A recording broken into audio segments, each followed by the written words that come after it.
We're at a fork in the road. Business as usual will eventually destroy the Great Barrier Reef as we know it. Australia's Great Barrier Reef suffered its third coral bleaching event in the last 5 years during March 2020. Scientists worry that the gaps between each event are not long enough for a full recovery. We're now quite certain that the Great Barrier Reef is not going to recover back to what it looked like even 5 years ago, never mind 30 years ago. It's shifting surprisingly rapidly. We're not quite sure what it's shifting to, but we could be quite confident that the mix of species will be different. It's already different now from just 5 years ago, and that there'll be less coral than there used to be. What is coral bleaching? It happens when corals are stressed by environmental factors such as rising water temperatures due to climate change. This causes them to expel algae and turn white.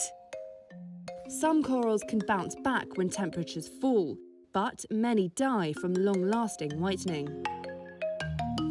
90% of coral reef coverage off the Samoan island of Upolu had disappeared by 2016. On a commencé à mettre la tête sous l'eau et là ça a été un choc vraiment terrible pour tout le monde. C'est-à-dire on n'arrivait pas à trouver un seul corail vivant. On sait très bien, quand on voyait les structures, que ça devait être très récent, la mort du corail, mais on ne trouvait rien. On était devant un cimetière de corail. Has reduced pollution during lockdown helped? Apparently not. The Great Barrier Reef is doing its own thing, regardless of how many tourists are snorkeling around on it. Tourism has very minimal impact on the reef itself. And as we saw in March, the presence or absence of tourism doesn't make any difference in terms of global warming. What's being done about it? Some researchers are attempting to cool sea temperatures using cloud brightening. It's a geoengineering technique designed to reflect the sun's rays away from the Earth.